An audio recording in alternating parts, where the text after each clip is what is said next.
Welcome. It's Indisputable. I'm your host, Richey, good to be with you. We have a lot on the agenda today. Breaking down news of the day. Me and me. All right. Top story of the day. Criminals, thugs, savages, organized crime, according to the authorities, to do what? Steal money from churches all across the United States of America. This story comes out of a place called Fayette County, Georgia. Let's put up their pictures full mass. Okay, from left to right, top to bottom. Morales Rodriguez, Roldan, Jose Guerrero, Pedro Camillo, and Arian Aguilar, as well as Roberto Morodo and Gonzalez. According to the Fayette County Sheriff's Office, deputies have busted a nationwide theft ring targeting donations, congregations mailed in. In all, 36 churches were victimized just in Fayette County, Georgia alone.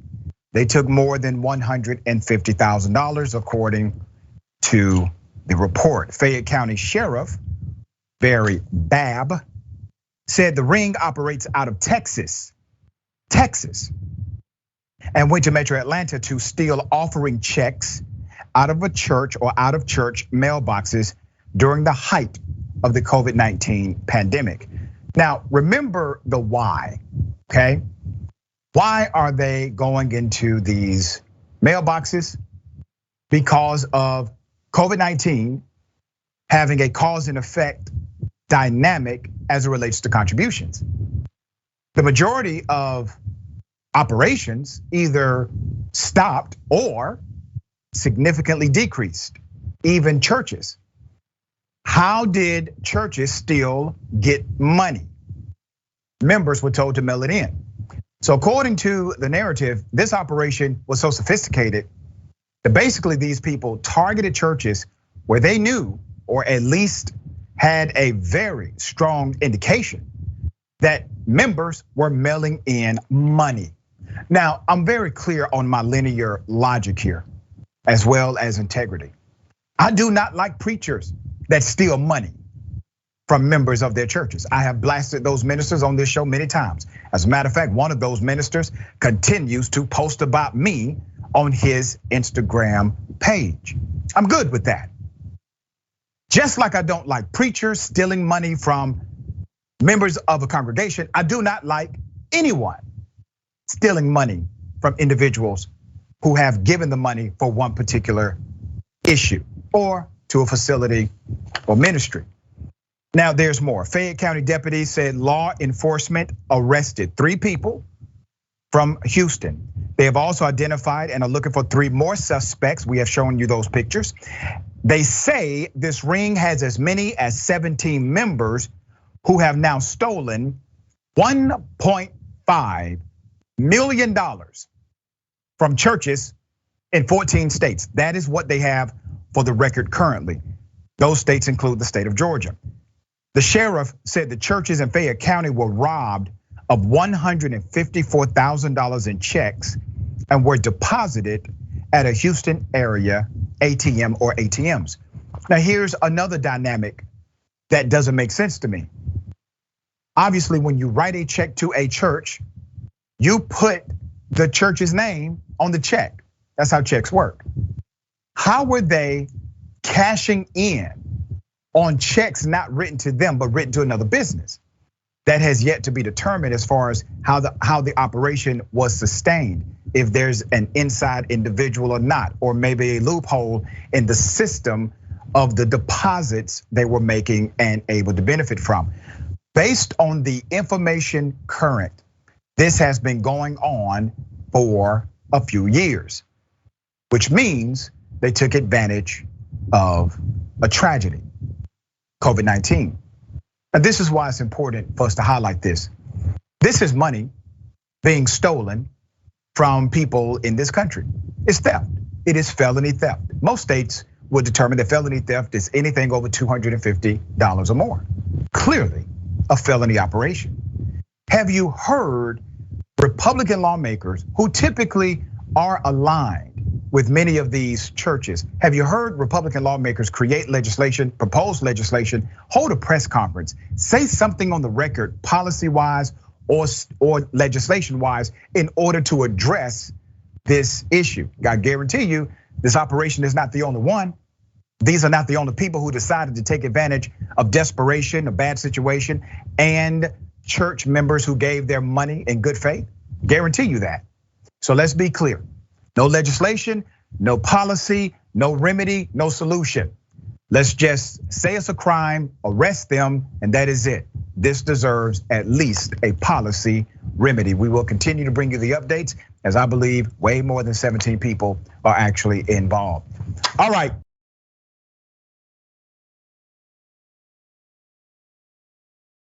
Exclusive update. Remember Ms. Dunlap, okay? She was physically assaulted by law enforcement, had committed no crime. We now have the other video they did not want us to have initially. Here it is.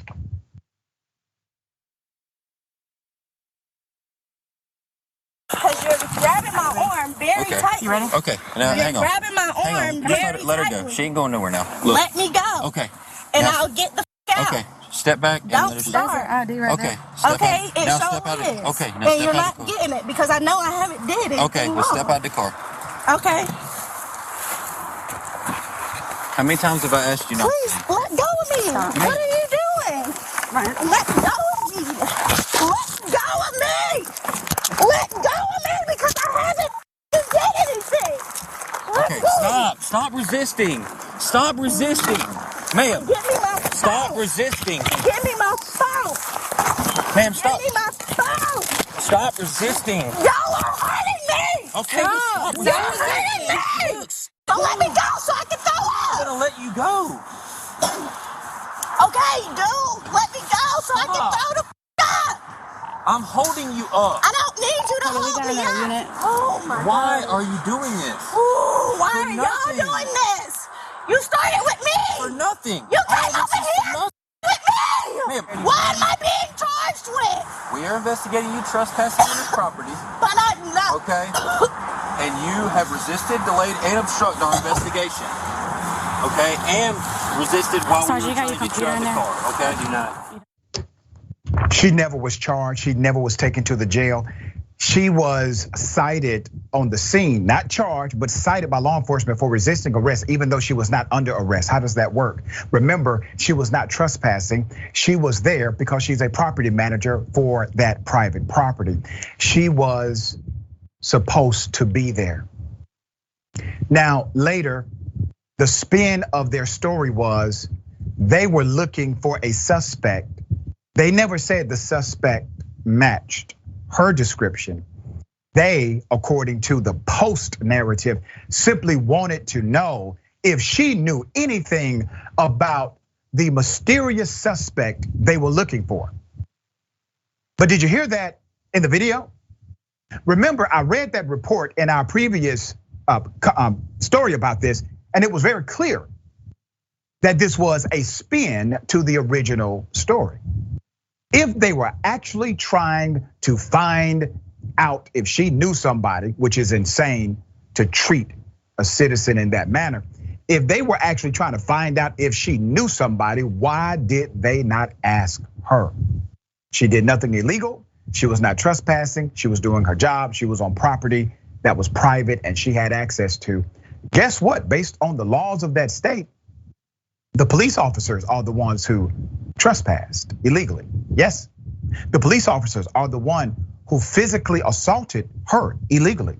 And the police officers are the one who, in violation of civil statute and in violation of court rulings, they said she had to show ID.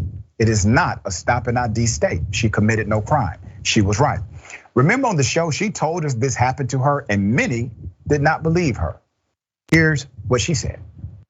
After they were trying to put me in handcuffs, the one detective that you see actually on my recording, she was trying to take my phone out my hand. So we was literally literally trying to wrestle me to take my phone out my hand to stop my recording. They put me in handcuffs, threw me up against the trunk of the car. And after that, I started hyperventilating so bad that I started vomiting. She was panicking. She was panicking, as many of us would do in a situation like that on our jobs. There was no reason for her to have an interaction with law enforcement. They had no justification for it whatsoever. Let's put a picture up, okay? Now, remember, Miss Ja'Lana Dunlap was not charged with a crime, was yanked from her car, slammed against her own trunk, handcuffed. She hyperventilated, she vomited. The body cam confirms everything she said in our exclusive interview right here on Indisputable. Ms. Dunlap was taking photos of trash on a field for her employer, a property manager as well. She told the police this when they questioned her. Attorney Harry Daniels, civil rights attorney, spoke with Indisputable directly, said, and I quote, "I think what it boils down to is these were overzealous, intimidating law enforcement officers who on a rural road in Fayetteville, North Carolina, assaulted and intimidated this young lady. She refused to give her ID. She already identified herself, but North Carolina is not a stop and identify state, according to attorney Harry Daniels. We confirmed he is correct. Here's the body cam footage of the female detective. Now watch this. The female detective, her name is Amanda Bell.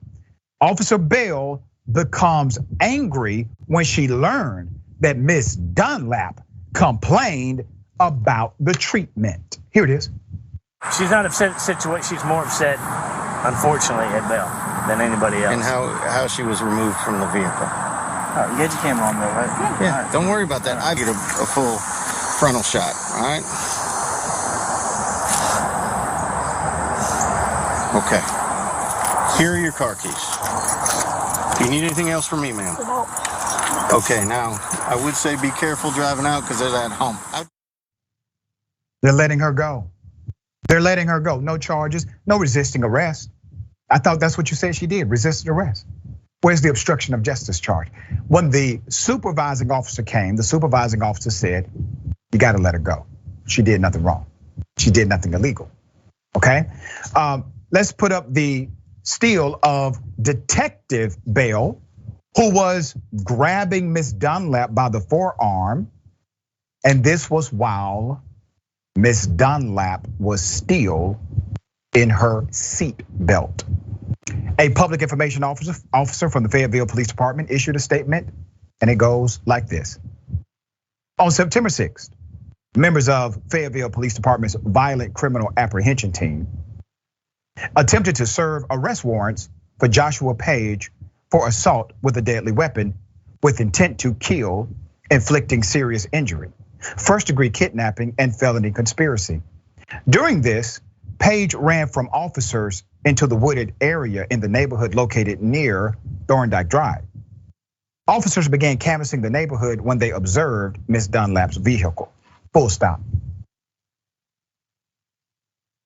If you are looking for such a dangerous person, Fayetteville Police, if you're looking for such a violent criminal, and you see a young Black woman who's on her job by herself, not knowing what's going on, why did you not act in a manner to protect the innocent civilian who could have been in danger, rather than treating her as a criminal in your pursuit of another criminal that you proclaim on the record? Why did you treat her that way? Why did you treat her like she matched the description of a male that you were looking for? It's utterly ridiculous to suggest that somehow they should be justified in their actions due to an unrelated situation. If anything, she should have been protected. Think about it in this context. A young white woman working at her job. She's a property manager. There's a dangerous person on the perimeter somewhere, maybe on the property, maybe not. And they see this person. Do you think they treat the young white female the same way they treated her? There's more. Let's put up the team that she has now obtained. Ms. Dunlap's legal team includes civil rights attorney Harry Daniels on the left and Carnell Johnson on the right. Daniels refuted the department's explanation for Dunlap's harsh treatment by saying, and I quote, "It absolutely was a cover," meaning a cover story. "And there's no report of anything. They have filed an information request, no report of this. But even if that wasn't a cover, they still violated the rule of law. They established who this girl was and was not the person they were looking for, period. They knew she was not the person. You know what this came down to? Let's put this person in their place. Let's make an example out of this person. You mean to tell me, detective, officer, sergeant, supervisor, that you were in pursuit of a dangerous criminal based on your own words from the police department? You were in pursuit of a dangerous criminal and you stopped that pursuit to harass a property manager who had nothing to do with a criminal act whatsoever. You paused your entire day in order to do this. It is insane. But once again, the bias continues to permeate. We will follow this story as the lawsuit goes forth.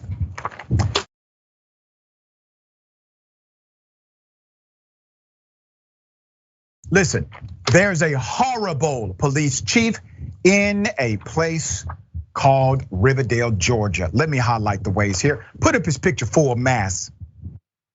There's a lot.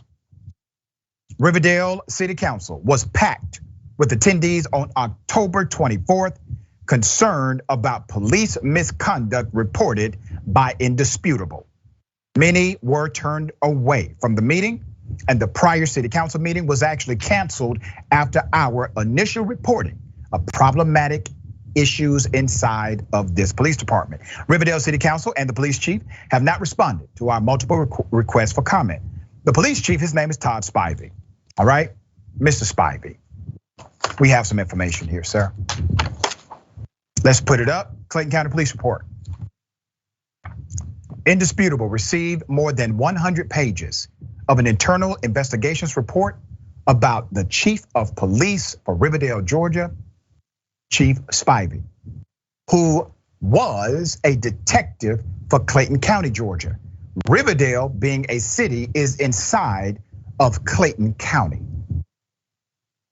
Details of the scandal from the report include Spivey, the chief, violated police conduct by having an ongoing sexual relationship with a victim in his theft investigation as a Clayton County police detective. He was also married at the time.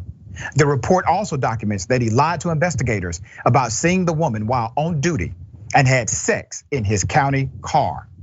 The victim from Chief Spivey's investigation became pregnant. When the victim was 4 months pregnant, her sister alleged Chief Spivey emotionally abused her, complicating her high-risk pregnancy. Chief Spivey admits to grabbing the woman, pushing her, and may have struck her with a door, leaving a bruise. This is from an official document from Clayton County Police Department. The report also says that Chief Spivey threatened to kill himself before he would ever pay for child support. Where's the source? Clayton County Police Department once again. So you mean to tell me that you can have this kind of egregious background? It is documented, it is on the record, it is clearly available under the Public Information Act. And he does not get demoted, he doesn't get fired, he doesn't get arrested. He becomes chief of police in a city inside of that same county. But there's more. The report that I just highlighted to you recommended termination for the police chief. It says, and I quote, Detective Spivey states that one occasion, Miss Jordan came to his home at 4:30. And Detective Spivey, he was a detective at that time, told her if she ever came to his home again, he could get mad enough to shoot her. Once again, where's my source? Clayton County Police Department, while he was a detective. Current and former police officers have all come forward connected to this police department, spoke to us on the condition of anonymity. They say Chief Todd Spivey is protecting and promoting officers who hush corruption allegations. Indisputable submitted the report to the city on Wednesday. The report is public record, and Riverdale administrators have not yet responded to the allegations against their own chief. Sources inside the department say city administrators have been aware of the report for years. They should have found the document when Spivey applied for detective. He left Clayton County after the report came out in 1996. In 2014, he was promoted to Riverdale chief. Now, since the mayor has decided to be non-responsive, since the city manager has decided to be non-responsive, the chief of police has decided to be non-responsive. As of about 2 hours before this show, the NAACP reached out to me. Here's what I'm going to say. I will have another update on this story next week. We got more on the other side. It's indisputable. Stick and stay.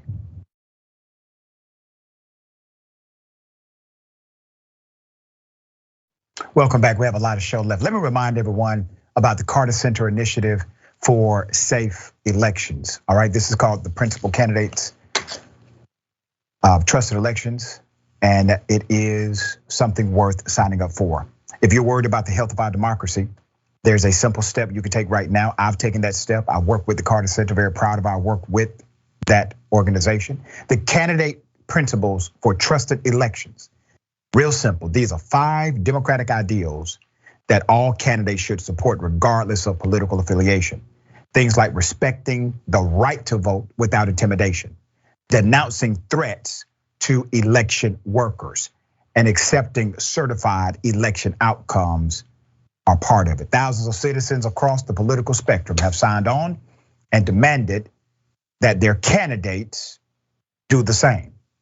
When you add your voice, you join a network of defenders of democracy.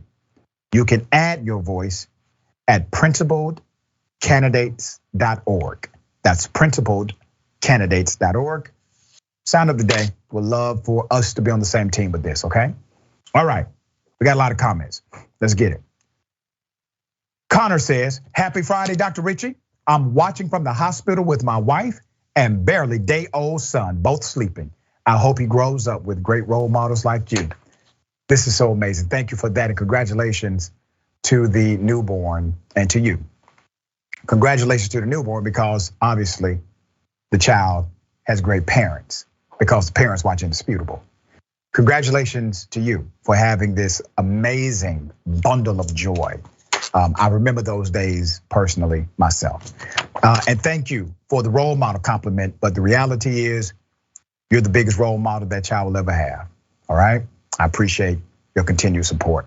I Am Sock says, if you steal money from a church, do you have to claim that as taxable illegal income? I don't know. A very stable photographer says, these police have a funny way of simply asking questions. Good point.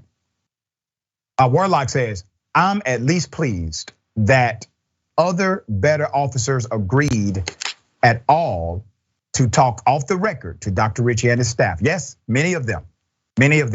We put out the call and we are receiving the answer. Yes, there are cops willing to tell us the truth. Pons Gavin, thanks so much for this. Doc, there's the police training being showcased yet again. Sadly, not the last time we'll see this kind of crap. I agree with you. Bernie the Kiwi Dragon, really appreciate Dr. Richey's activism. And I appreciate you, because without you, there is no me. Without you, there is no us. Jonathan Filicino, I think, welcome to Indisputable. Thank you so much. We appreciate your support. I apologize if I slaughtered the name. And let's go to Jeremiah _on_ Twitch. Threatens to kill himself over child support. Oh, the white victimhood is strong with this. Yeah. All right, got something for you. Ladies and gentlemen, I wish you Karen would. You want to call the police on them for having a barbecue on a Sunday. I feel threatened. Back off! I'm going to tell them there's an African-American man threatening my life. You just asked me what? Where's my handicap sticker? First of all, why does it matter to you? I'm not being rude. It's a handicap sticker. First of all, you don't know what my disability is, okay? You don't know what my disability is. So for you to question what my disability is, you are out of line. And you don't tell me that I don't have a sticker in my... no sticker on your car. Bring your... Come close. Come close to my car. Bring your ass right here. And now apologize. Now apologize. No. You sorry for what? You're sorry for what? I don't have to... It's in my car. My damn business get in my face. That's a problem. Get the out of my face. Yeah. Get out of my face. Piece of... You just call her? And ma'am, you need to mind your business. Yeah. You don't know what the my disability is. You mean people like me? No, don't walk up on me. Don't even get close. You mean people like me? No. Y'all were wrong. You were wrong. Now y'all should have did shit. Yeah, you know, you hanging on. You be quiet. There's actually more. Here it is. I was just saying. You shouldn't have said to me. You shouldn't have said to me. That's the problem. Mind your business. Well, I hope somebody doesn't come along that really needs this. I need it. Obviously, I parked there. You really are handy. Go ahead. I'm gonna make y'all famous today. Oh, good. I'm gonna make you famous today. Parking in a... I'm handicapped. You don't know what my disability is. I got the sticker for a reason. But you're walking. You don't know if I have seizures. What if I fall out before I get to the door? Well, you might because you're getting so upset. No, because you need to mind your business. No, you need to go. Okay. Say something to them. Say something to them. No, I don't have to leave. I don't have to leave. And I'm going to put y'all on TikTok and the news and everywhere else. Go ahead. Because you don't even know who I am. Go ahead. I'm another what? That's what I thought. You with the wrong one. I am, actually. I am. Then walk up on my car, you knew better. Let me dissect this, because I understand why she was upset. She had a right to be upset, okay? Now think about it. If this couple was authentically concerned about the plight of Americans or individuals with disabilities and somebody taking advantage of a parking spot that they should not have access to, as soon as it was discovered that they were wrong, what do? You apologize. You say, I am sorry. I was incorrect. And let's be clear. If the person was illegally parked and took a spot from somebody who actually does have a disability, I get it. I've approached people before, okay? My issue is not in the initial inquiry. My issue is that it wasn't authentic, because when you realized you were wrong, you did not simply do an about face, say, ma'am, I am so sorry. I made a mistake, and walk on with your day. But no, you decided to continue to criticize her, even question if she had a disability after it was clear she has the sticker required to park exactly where she parked.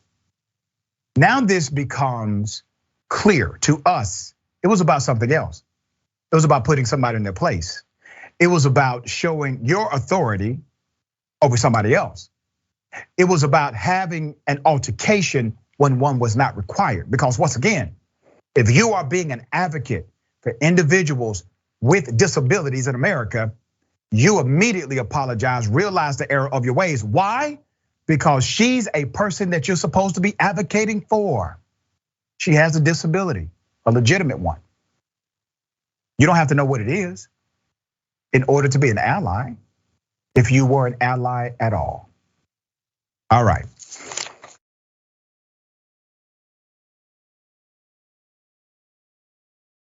Remember the Instagram model or whatever she was who killed her boyfriend, was not arrested, did not get arrested, fans only, whatever she is, did not go to jail.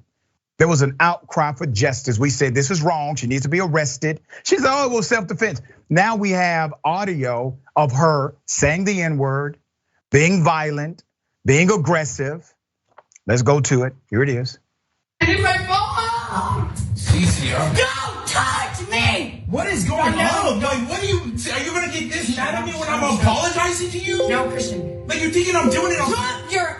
Drop your high pitch. Okay, I'm not doing it on purpose. You touched Zahara. You know damn well the right thing to do is to tell me. Yes, and I am so sorry. So shut up and let me f***ing slap you, dumbass. No, you're not gonna slap me. Give me my phone. You have your phone. I don't have it anymore. Find it and f***ing charge it. What? Find it and charge it. I'm sorry, Courtney. I don't care. Find it and charge it. Okay, just stop. Don't touch me. God, man. Yeah, man. Oh, man. Because I'm telling you I'm sorry. It's like, alright. Find my f***ing phone and charge it. I don't know where your phone is. Find it. Can you help me find it? I won! So why? Find it!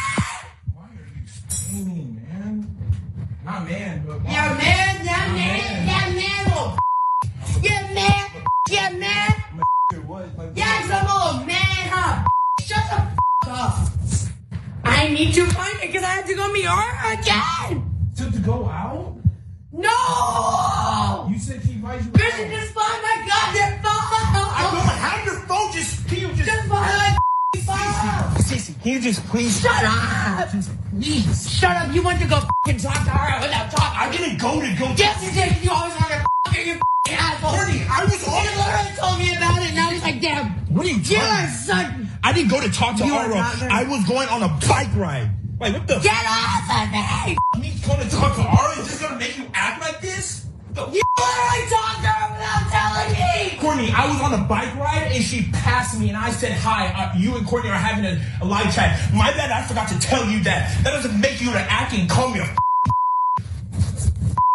You're Yes, thank you. Coming from Courtney, thank you. I want you to get away from me! Get away from me! This recording happened just a few weeks before he was stabbed to death by that same woman. She repeatedly called him the N-word and insulted him continually. Obviously, you see clearly she was out of control. Let's put up the picture. I have to remind everyone, when she admitted to killing him, she was able to go home because she said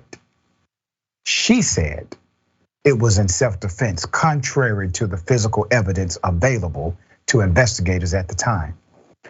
Because we, and when I say we, I'm talking about all of us who said no way in the hell this was self-defense.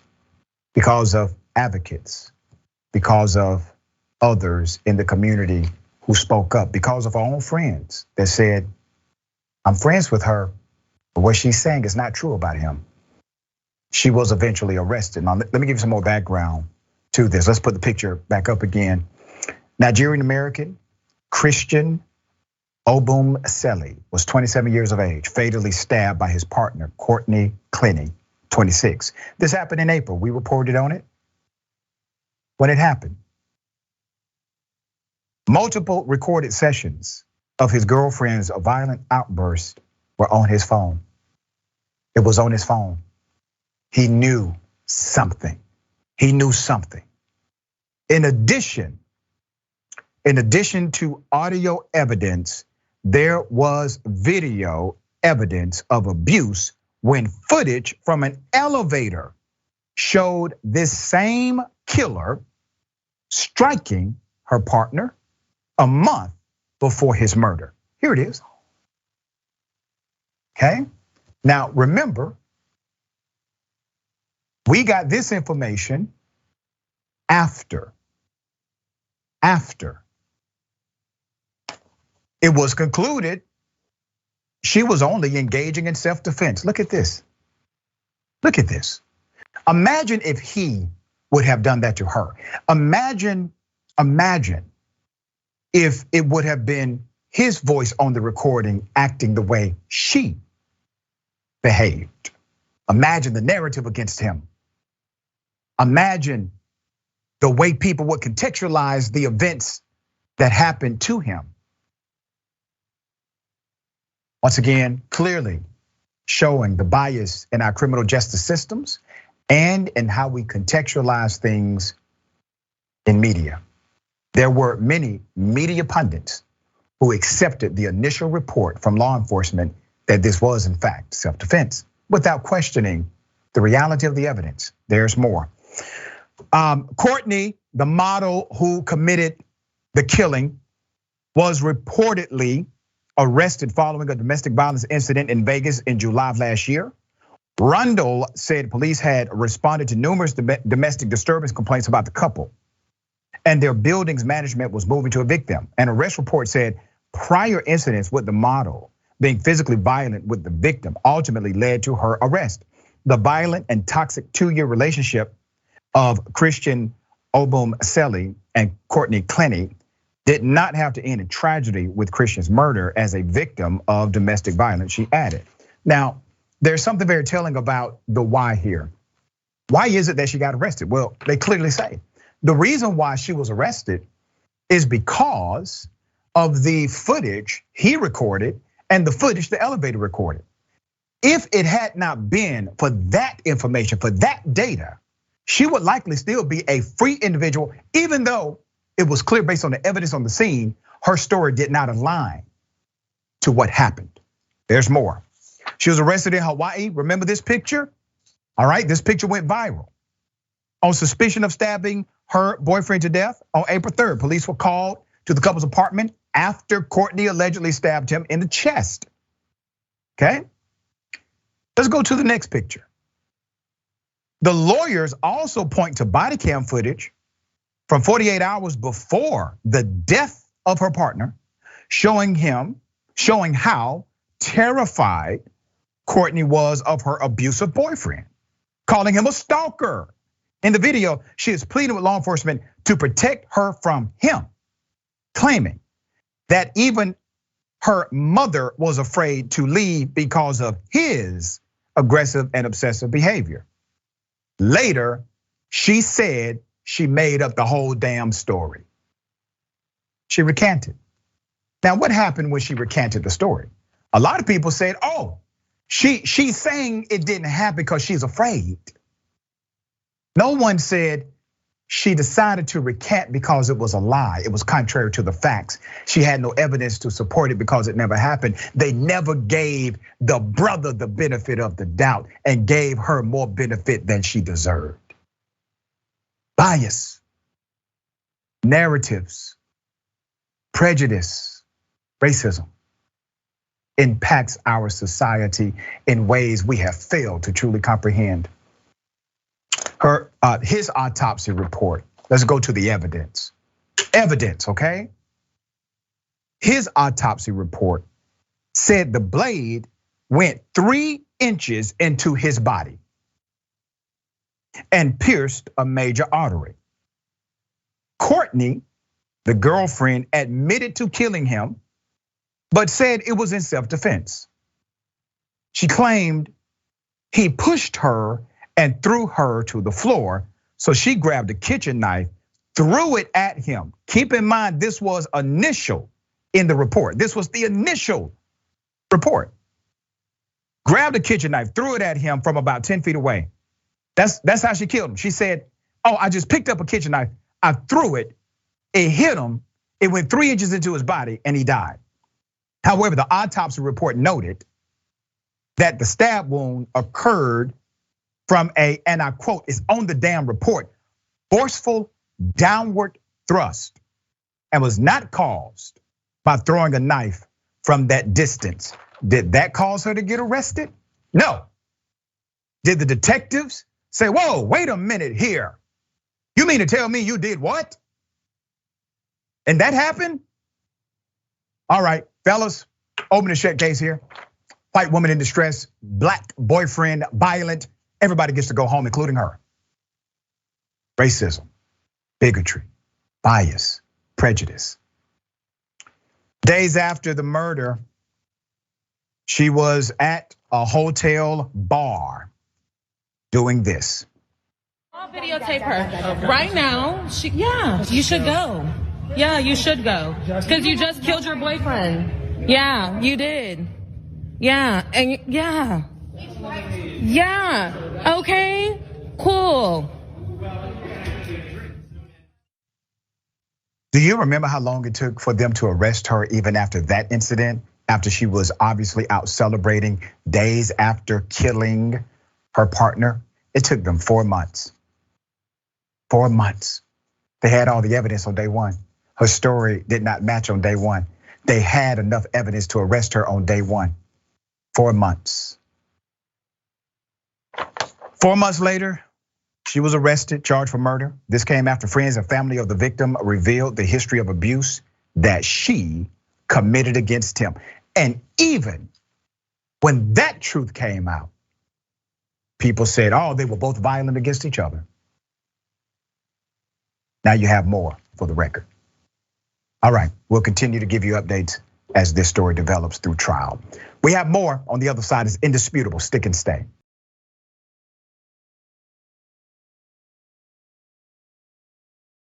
Welcome back. We have a lot of show left.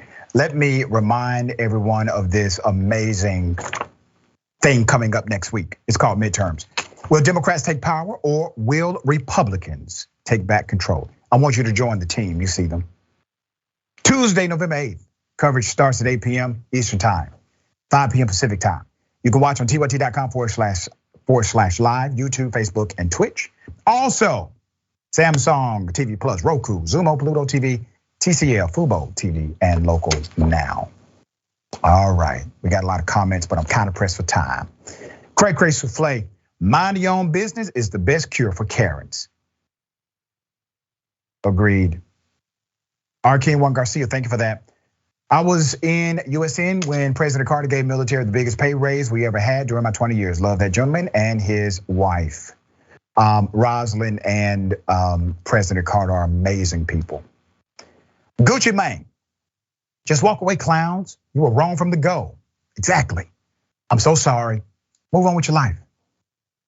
Gunidali, thank you so much. She's a delicate flower. Talking about the killing. Yeah. And Sweet Peas, member for 2 months. Thank you so much. The couple interjected themselves into her business and then wanted her to leave because they didn't like her response. Should have said she had Tourette's. That's funny. I see what you did there. All right. Why?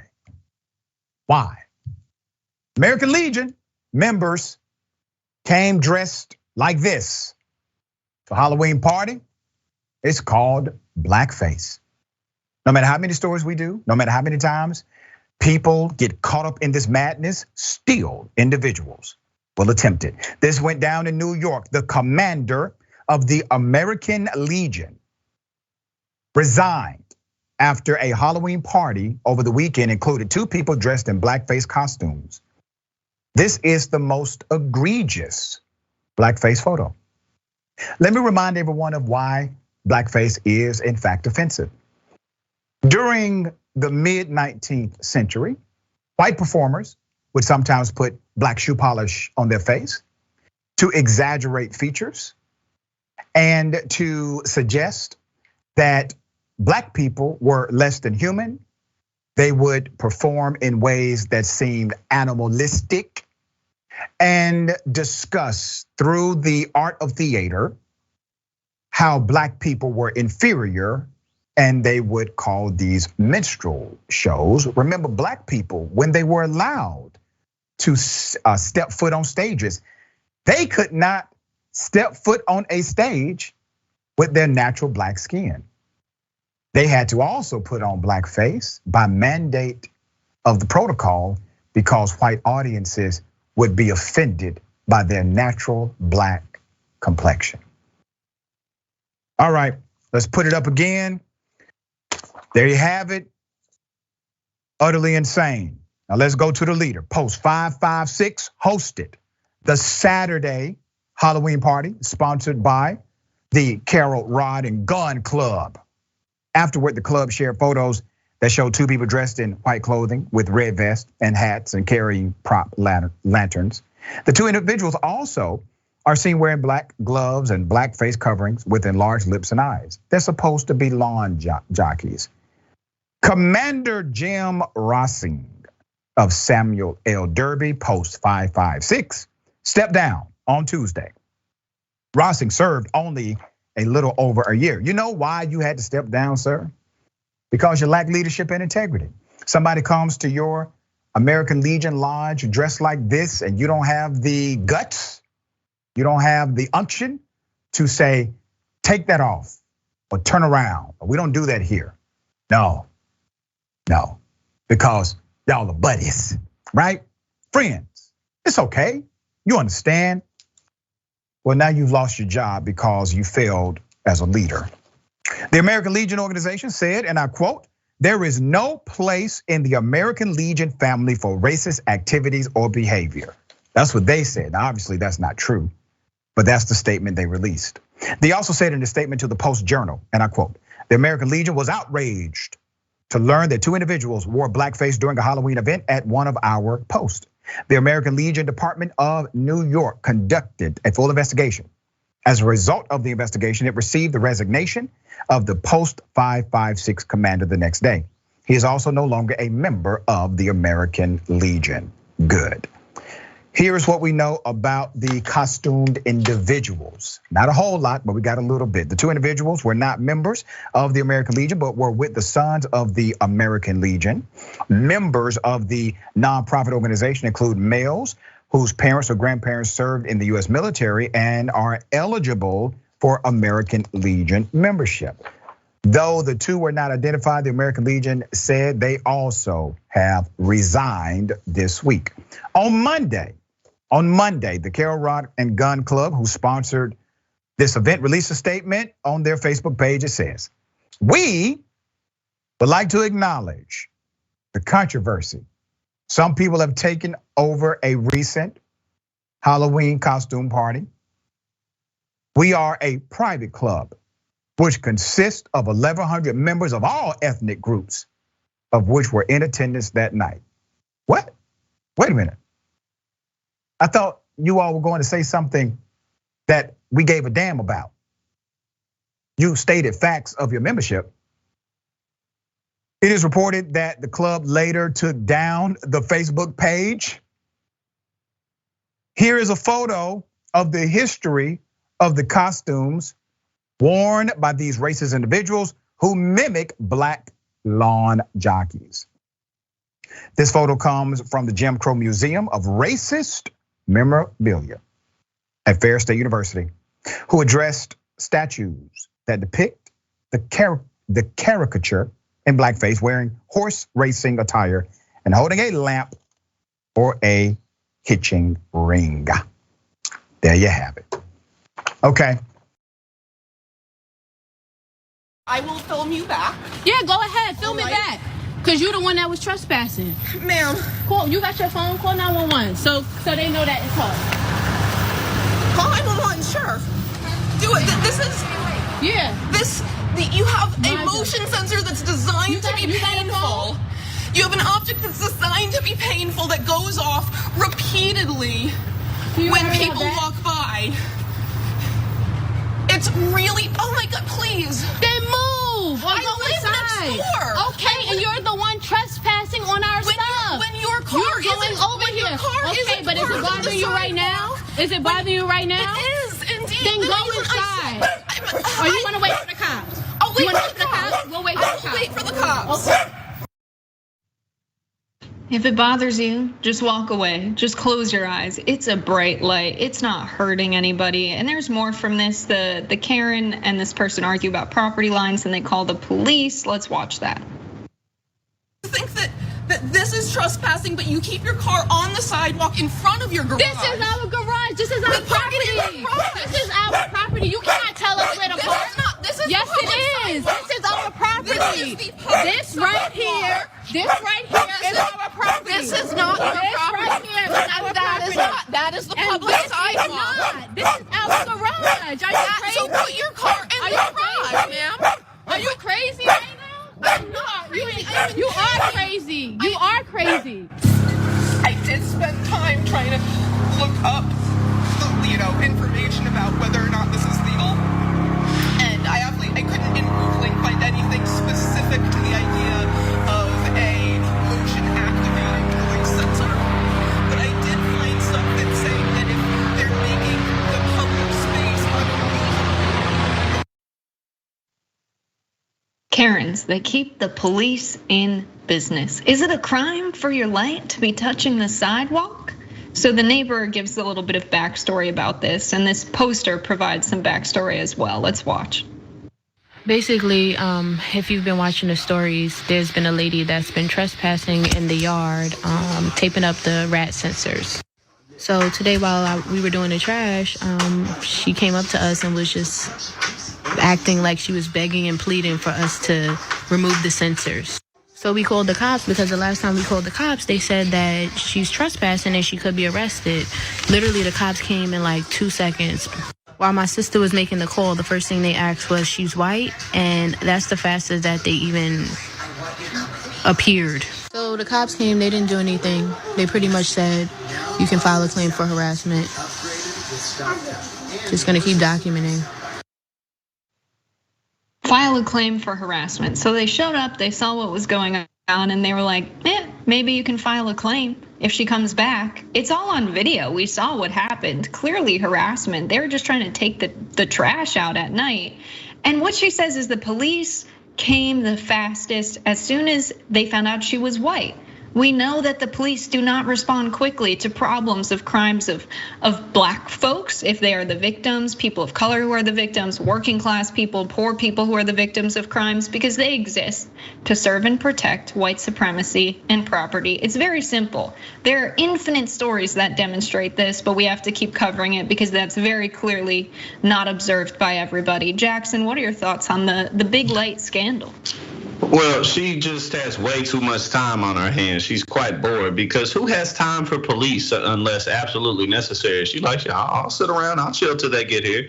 And she was totally confident in the whole thing. So unfortunately, sometimes we have to live next to very bored neighbors. And then the poor dog, he just wanted to go on a walk. He just wanted to have his time, and he was barking the whole. That was distracted me the whole time. But unless she causes like property damage or puts her hands on them or something like that, then they'll probably be able to do something more. But unfortunately, they may have to just continue to deal with her. Yeah, Jackson, you're forgetting that the light hurt her. Yes, it did. It was designed for pain. Yes, exactly. Designed to hurt the neighbor's eyeballs. A crime, terrible crime in America. We've got to crack down. We've got to be more tough on crime.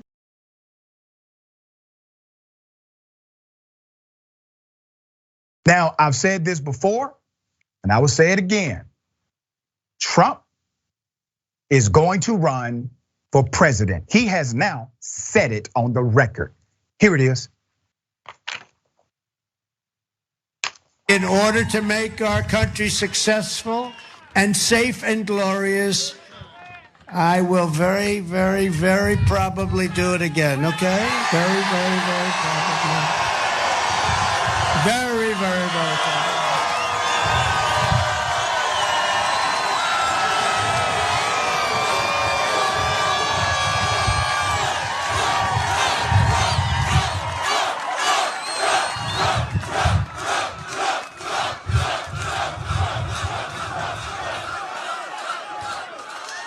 Oh, that's nice. Well, get ready. That's all I'm telling you very soon. Get ready. Get ready. All of the Democratic politicians and the headlines are saying things like, this is Trump's closest indication that he's running for president in 2024. Damn it, he told you he's running. He said he's running. The only reason why he did not make it more conclusive is because of the deal he struck to say, hey, I don't know yet. We got to wait till after the midterms. That's basically the sentiment, okay? So he's not going to say it clearly before the midterms because of the political issue of running Trump inside of this election standard and possibly creating significant problems for the Republican Party. So there you have it. Now, there's another dynamic, DeSantis, or AKA DeSatan. He was likely going to be the challenger of Trump in a Republican primary. No more. Somehow they figured out how to stop DeSantis from running. Here it is. Trump told his supporters to get ready for his 2024 bid while campaigning for Republican candidates at a rally in Iowa. That was Thursday night.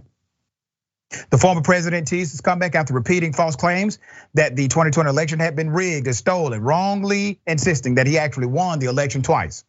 Now, according to 4 prominent Republicans, Governor DeSantis out of Florida appears to be reconsidering his plans to run. Sources told Vanity Fair, DeSantis recently indicated to donors, we're talking about big time donors, he would not challenge Trump for the Republican nomination. He's led them to believe he would not run if Trump does. A Republican briefed on the donor conversations told Vanity Fair. Why is that so important? Because typically a person like DeSantis, politicians that are executive level political figures, they will tell their top donors first because there's a significant amount of coordination with big money donors, their PACs, and the actual campaign. So literally, they are usually the first ones to know. Another source told Vanity Fair, the calculation is that at age 44, he can easily wait until the next presidential cycle. So why risk a brutal primary fight against someone like Trump? He can walk into the presidency in 2028 without pissing off Trump or Florida, the source says. What would you rather do? Be the governor of Florida for certain or go run for president? ? DeSantis did not immediately respond to a request for comment. So I made some predictions here. I predicted that Trump was under criminal investigation. A few weeks later, his property was raided in Mar-a-Lago by the DOJ. I'm also predicting that Trump will be indicted. I think the indictment is weeks away, maybe months, definitely not years, all right? We will continue to bring you updates as they come.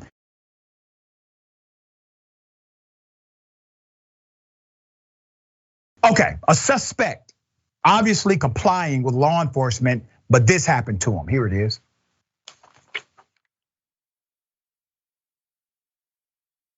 Ground, get on the ground. Ground, don't move. Where's the gun at? Let me see your where's the gun? Problem. You know where he threw his gun? I don't know where he threw it at. It's right here. Move, man. What's your problem?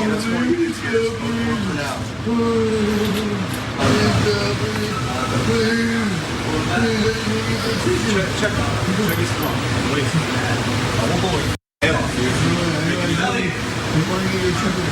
Where's the gun? Right here. Right there on the counter right there. Is that where you left it? Dude, don't shoot at us. No, what is that, dude? Yeah, I'm sorry.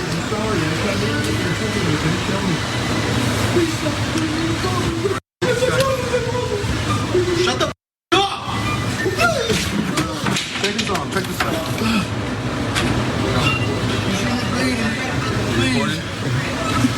He's like, go figure. Check this out, just check this out. Can you get my glasses? Please, get my glasses, please. Put up the picture, the screenshot that we have of this brutal assault. Phoenix officers brutalized a complying individual. His name is Harry Denman. Thursday, October 27th is when this went down. The 36-year-old was arrested. Phoenix PD has now started a criminal investigation into the matter. The explicit video was shared Saturday on Facebook, but the department claims it, and I quote, acted immediately on Friday after learning about potential officer misconduct. The department said it learned on Friday of the officers' reported actions during the arrest and investigation was started. There is a criminal investigation in addition to an administrative one. The officers who have not yet been identified are on administrative leave. That means leave with pay. This is the newly installed police chief. Chief Michael Sullivan said in a statement, and I quote, "What is depicted in the video is not how we train and is not aligned with the core values of the Phoenix Police Department." Why not lock them up then, Chief? What you clearly saw was against the law. Arrest them immediately. Make an example out of them like you would if the people who did that happened to be members of a gang. What transpired before the video, according to police, was this. Based on the narrative, the individual who was assaulted pulled a handgun and fired 2 shots within close range of 2 officers. Patrol car as they were driving out of a parking space in a quick trip. A bullet struck the car's spotlight, piercing through the driver's side at head level while the other bullet hit the ground. Now I know many people are going to say, oh, well, that's it. That's it. I don't care anymore. You got to. What you saw were police officers being criminals. What you saw, regardless of the prerequisite, was a man who was now complying. His hands were behind his back, he was on the ground, he was in the position to be arrested. The officers decided not to be professional nor follow the law. You cannot be a law enforcement officer and not give a damn about the law you enforce. The officers had just talked with Denman, and they had told him they were leaving to respond to a call. Phoenix police said the situation escalated with Denman when Denman fled into the store, with officers following him aside, and a confrontation ensued before the arrest. An injured Denman was taken to a local hospital before he was booked into the county jail on multiple counts, including aggravated assault on an officer and resisting arrest. Denman has a status conference scheduled for Thursday and a prelim hearing set for Monday. The box indicating that the suspect was possibly mentally disturbed was checked on the arrest form. This is possibly a mental health issue. It's also worth noting that in August 2021, the US Department of Justice announced it was going to investigate the Phoenix Police Department, that same police department, partly due to allegations of excessive force like you just saw. The investigation will determine whether the Phoenix Police Department engages in a pattern of or practice of violations of the Constitution or federal law, according to the current US Attorney General. All right, we will continue to update that story as it develops. So sad. Listen, we got more on the other side. Bullpen is next. Stick and stay.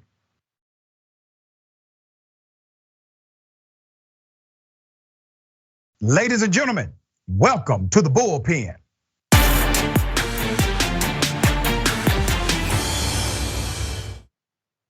In the Bullpen today, we have Michelle Smith, who is the Director of Community Engagement and Outreach for MADPMO. All right, we'll talk about that. Highlighting the reality of the death penalty in general, and specifically Kevin Johnson, who is currently on death row, and the latest attempts to try to grant clemency to him through advocacy. All right, Michelle, thank you for being on the show. How are you? I'm good, Dr. Richey. Thank you for having me today. Absolutely.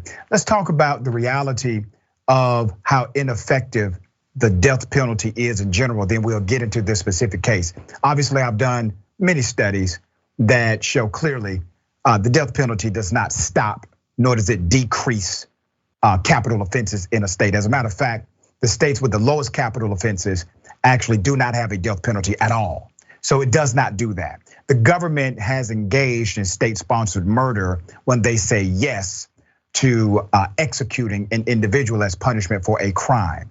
Initially, the proclamation from lawmakers was, well, this would deter criminal activity, but it does not based on the data. So let's talk about your abolitionist platform as it relates to incarceration and the death penalty. Well, thank you so much. And all of that you said is definitely true. What we know is that the current system of capital punishment is a regurgitation of racial terror lynching. And I always start with that as a foundation, because even when we say they decide that, this is the best punishment for certain crimes. They've decided this because historically this country practiced these horrible acts. And so I am here to, push the narrative that we are beyond being inhumane and atrocious. Or at least we should be. I'll say that we should be beyond this in this day and age. And like you said, capital punishment does not fix anything, does not stop anything. And those states that have capital punishment do have more crime and more violence. So it actually has the opposite effect. Your work with Missourians for Alternatives to the Death Penalty has been well noted. Let's talk specifically about Mr. Kevin Johnson, who's currently on death row. Tell us about his plight and why there's a push for clemency for this young man. Well, Kevin Johnson is a victim of all of those horrible occurrences that a child could experience. And this is what it has culminated to. Kevin was 19 years old in 2005, and he committed a horrible act. He did. He killed a policeman. But the circumstances and the conditions from the day that he was born up until that day should matter more than what they do currently. And that is, foundation of why I'm trying to advocate for Kevin, is because our system fails children, especially Black children, especially poor children. Our system fails them every single day. Yet later on, they are to be held accountable when no one was held accountable for, supporting them, helping them to get through very hard times. And that was very much what Kevin experienced. He was born to a mother who was, had a drug addiction. His father was incarcerated, and he was born into a very chaotic and unstable life. It was mired with abuse, neglect.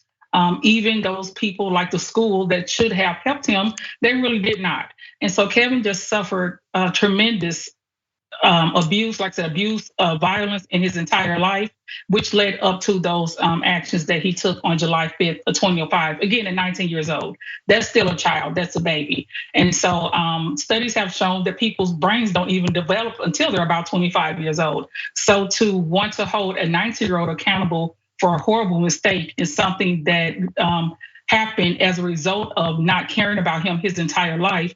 That is definitely something we are against, and that's why we're calling for clemency, which means converting his sentence from death sentence to life imprisonment currently.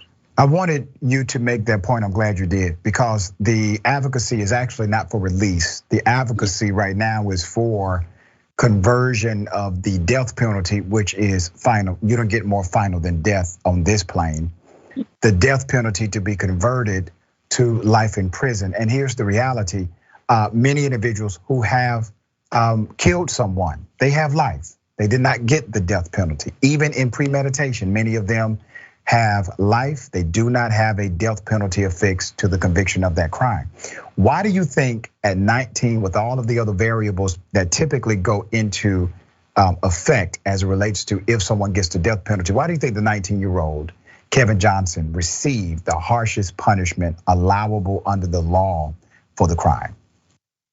Well, there are simply a couple of factors. Number one, he was a poor Black child. And number two, there was a prosecution that was racially motivated. The second factor is the most important.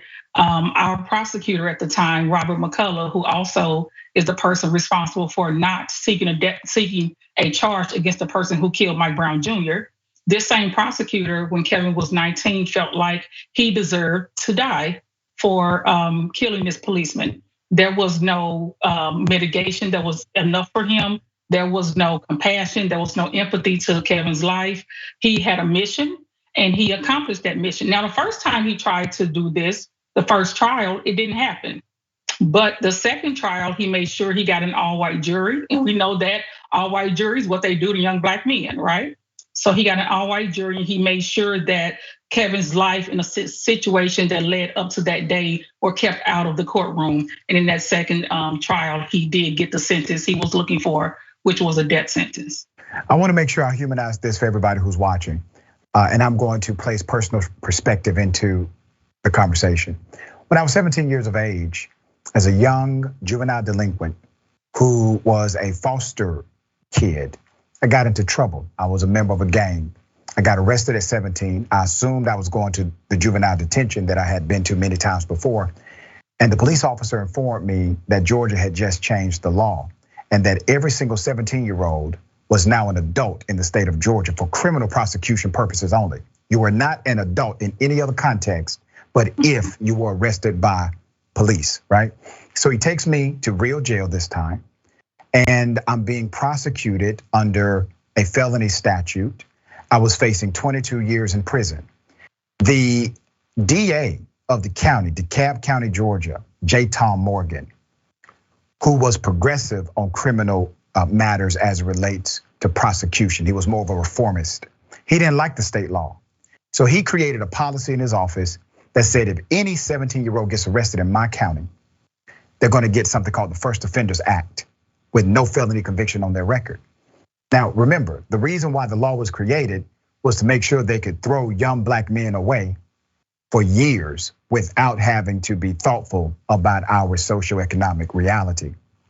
That one DA made a difference, changed the policy, and today, as a black male in my 40s, I'm felony free because of that one DA transforming a policy. So this is a policy issue, and obviously bias has created statute, has created laws that are adversarial to those who have not typically had power historically. So as it stands right now, what has the support looked like in order to transform this sentence from death penalty to life in prison?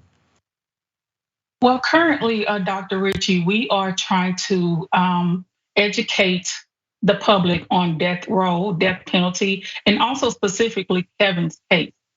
People don't understand what the death penalty is. They understand revenge, but they don't understand how it does not work and it's arbitrarily applied. So my job is to educate people on that overall, bring Kevin's humanity into the situation, which circles around his little brother. Not only was Kevin 19 years old at the moment, 2 hours before he had watched the police be negligent in his little brother's death.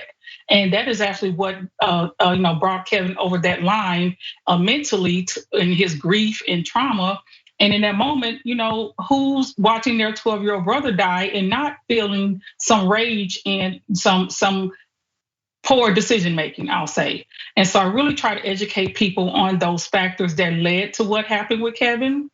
And once I'm able to do that and really push forward, his humanity and what happened, people are more inclined to support us. So we have an advocacy effort right now where people are calling our governor, writing letters, emails.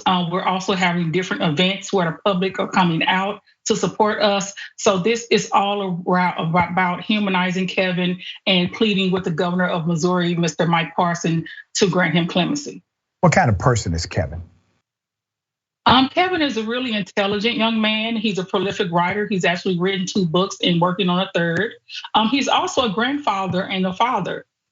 His grandson is a little over a month old right now, and he's been an amazing dad, even from prison to his daughter who is 19. And interestingly enough, she's at the age right now where he was when he committed this crime. And he has been, a present and active father in her life.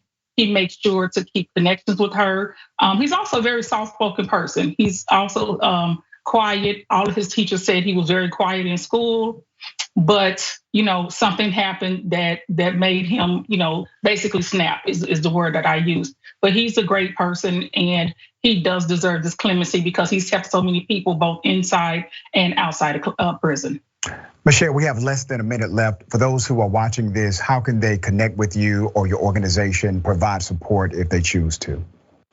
We are asking people to sign his petition and to learn more. And you can do that on our website, which is madpmo.org. And on Facebook, Instagram, and Twitter, we are at madpmo. So please follow our work. All of the videos, petitions, everything that you can use to help Kevin is on all of those places. Michelle, thank you for your advocacy and your continued leadership. We know that generally it's a bad policy. I support you. You have an open opportunity to come back anytime. Thank you. Remember, take care of yourself, take care of each other, take care of the planet. Remember, the truth is always indisputable.